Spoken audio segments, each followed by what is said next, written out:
jadi nanti ini akan menjadi sampah organik. Nah, kemudian ada sampah anorganik. Jadi sampah ini adalah sampah-sampah yang susah terurai.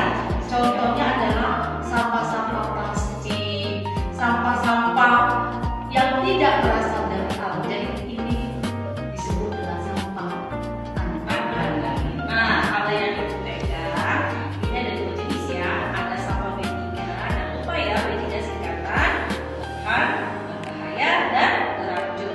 Jadi jenisnya berdasarkan kategori tadi, berbahaya dan beracun. Berbahayanya apa? Misalkan berbahayanya itu terutama untuk kesehatan lingkungan, untuk kesehatan pribadi, kita sebagai manusia, sebagai makhluk hidup.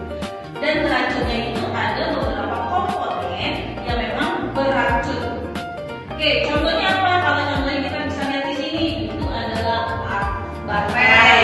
Lalu apa lagi baterai? Nah, ini adalah orangnya, artinya dia beracun. Kategorinya, kalau ada bahan jenis demikian, buangnya ke sampah B3.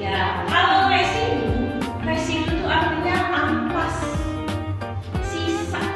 Jadi bahan-bahan yang merupakan sisa atau ampas dari hasil pemakaian kita, buangnya di sampah residu. Ya benar ya? Iya, Ah. iya, anak-anak kecil dari batas 11 bisa paham semua ya. Iya, keren dong. Sampah. Nah, di sini ada berbagai macam Iya, banyak sampah yang Iya. Nah, kita mau tes nih. Kalian tahu nggak? Nanti kalau jenis sampah-sampah seperti ini nih yang ada dalam konsep ini, buangnya di mana? Oke? Ya, kita coba buka Iya, lagi. coba. Ini kalau Kalau apa? Iya, ini caranya di mana? Di mana? Ayo, ada yang tahu? Iya, betul. Buangnya di sampah anorganik. Betul. Kalau yang ini baterai. Baterai, di mana baterai? Ya, terusnya di sampah B3 karena dia berbahaya Kalau yang ini buat lingkungan. sisa-sisa. Nah, ini buah apa ini? Buah semangka ya? Iya, Iya, buahnya kemana? Ada yang tahu? di organik. Iya, sampah jenis anorganik karena dia berasal dari alam ya. Iya. Ada lagi Bu Karti, ini apa nih? Ini koran. Orang di mana ini buat sisa Koran ini kita buangnya di sampah anorganik. Jadi perhatikan ya, koran itu berasal dari alam, dari pohon, betul? Tapi dia nggak bisa, karena dia diolah. Jadi ada kalau sampah organik adalah pure nih berasal dari alam. Tapi kalau bahan tersebut sudah diolah secara pabrikan, itu kategorinya adalah anorganik. Kayak kain. Iya, berarti di Nah, kain kan terbuat dari kapas tuh ya. Tapi kalau sudah diolah menjadi baju, jadi ada anorganik.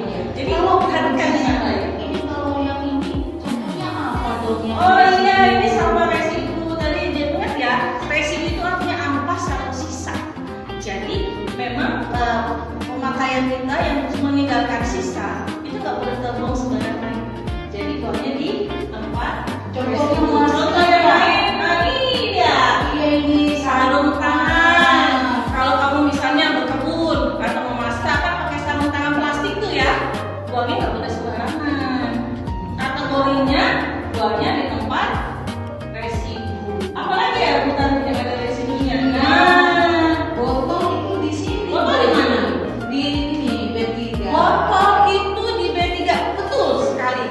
Jadi botol itu bisa dua, bisa di anorganik dan bisa di B3. Kalau Yang botol beli. itu, nah kalau botolnya itu dalam keadaan utuh, ya tidak menimbulkan berbahaya,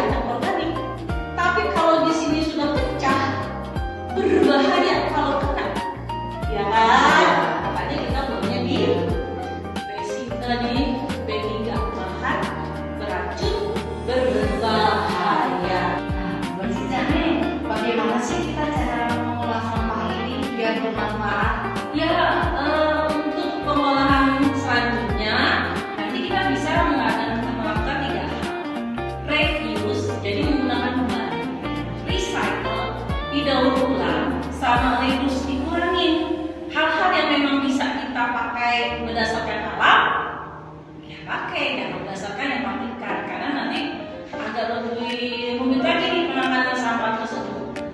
Ini bisa dibuat kompos ya? Ya bisa, kalau sampah organik itu pemanfaatan bisa juga kita dalam bentuk composting. Nanti tadi menyebutkan tentang pemanfaatan sampah organik untuk pembuatan kompos ya. SD Kalibata 11 ada program seperti itu nggak sih? Oh, ada program terbaru. Jadi nanti kita akan memanfaatkan sampah-sampah yang ada di lingkungan sekolah SDN Kalibata 11.